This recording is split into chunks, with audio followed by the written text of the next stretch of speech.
Welcome back. This is chapter 2, Nelson Mandela, Long Walk to Freedom, written by Nelson Rolihlahla Mandela. And today I'm going to explain page 20 to you. So here we go. On that day had come about through the unimaginable sacrifices of thousands of my people whose suffering and courage can never be counted or repaid. So, Nelson Mandela speaks of his men, speaks of thousands of his men, the natives of African soil, who laid their life, who sacrificed their life, who went through tremendous suffering, tremendous oppression of the whites in South African soil. And he says this day is the result, is the outcome of their sufferings, their sacrifices only, whose sufferings and courage can never be counted or repaid. And he also stresses here the point that their sufferings, their sacrifices, their courage can never be counted and can never be repaid, paid back. That is, the sacrifices they made cannot be made up with anything. The courage that they displayed in their fight for freedom, in their fight for their rights, can never be repaid, cannot be counted, can never be repaid, cannot be given back again. I felt that day, as I have on so many other days, that I was simply the sum of all those African patriots who had gone before me. And that day he remembered all the patriots.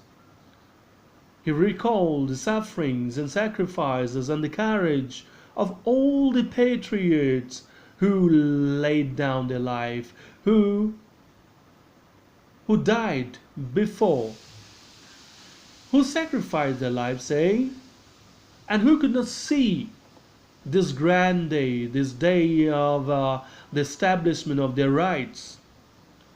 So he feels that not only this day, but this thought occurred to him on many such occasions, on many occasions, that he was a collection of, he is the collective form of all those patriots who lost their life, who sacrificed their life for the country.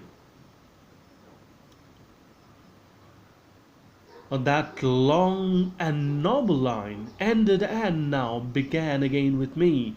And he points out here that long and noble line, because there were thousands of those patriots who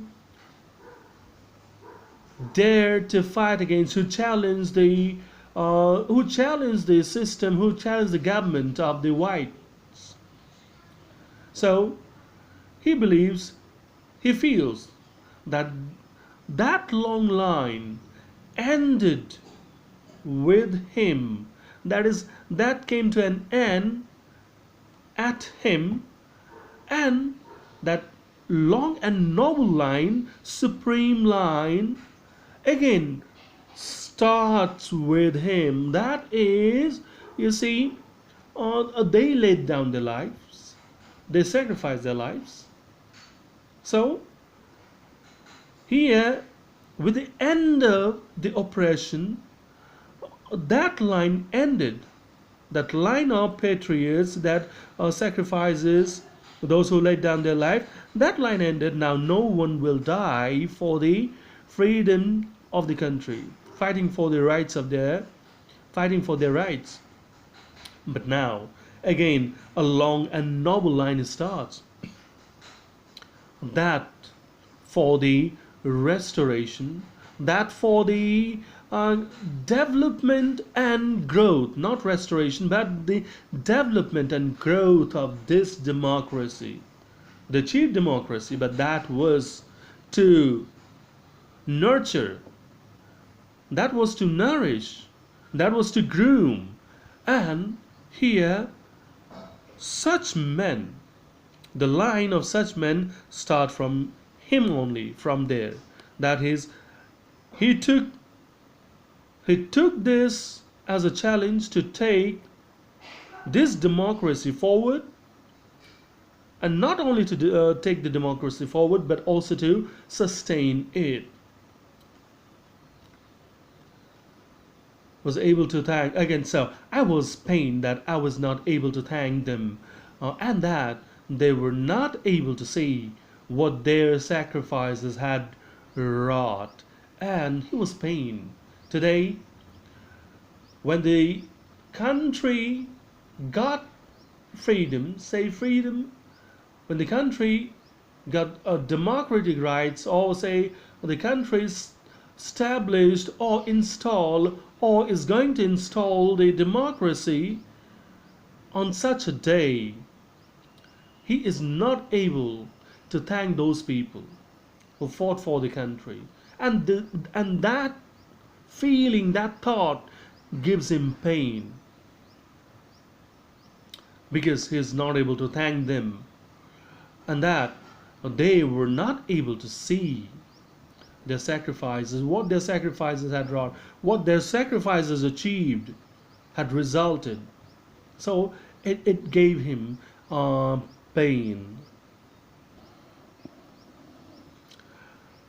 The policy of apartheid created a deep and lasting wound in my country and my people.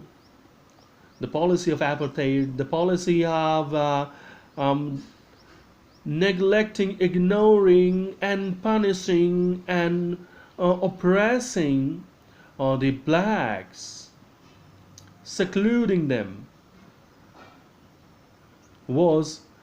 had created a deep, a profound, and lasting wound, a wound that would continue to hurt them, that would continue to give them pain. Okay, so the policy of apartheid created that a deep and lasting wound in my country and my people. That was a black spot for the country. That would never go, or that would not easily go from the life of the people, and also from this country. All of us will spend many years, if not generations, recovering from that profound hurt. And he points out here that it will take years before, if not generations, at least years, it will take many years before this deep mark of wound, or before this deep wound would vanish. But the decades of oppression and brutality had another unintended effect.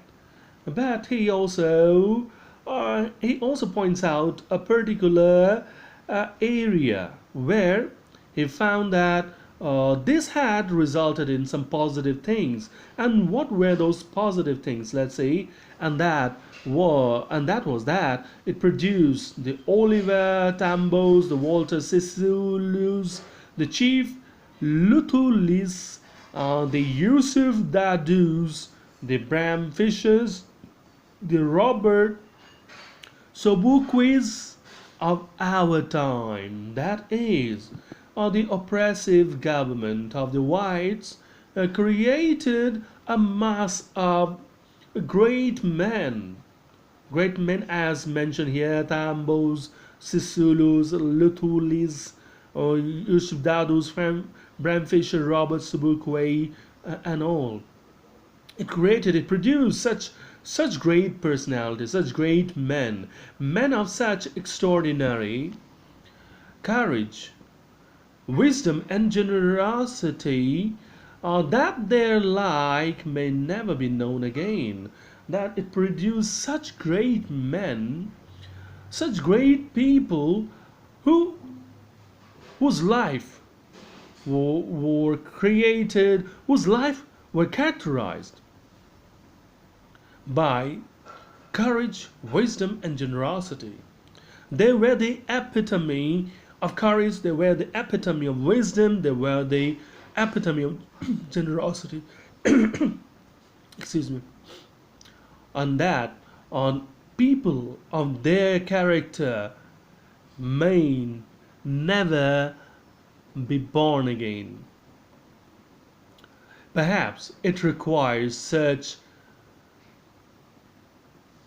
depth of oppression to create such heights of character. And he says that perhaps it takes great depth of oppression. It takes great sufferings to produce such people, people of such character, of such height, people with character of such height can only be produced when they go through tremendous pain, tremendous sufferings. So this is all for now. Thank you.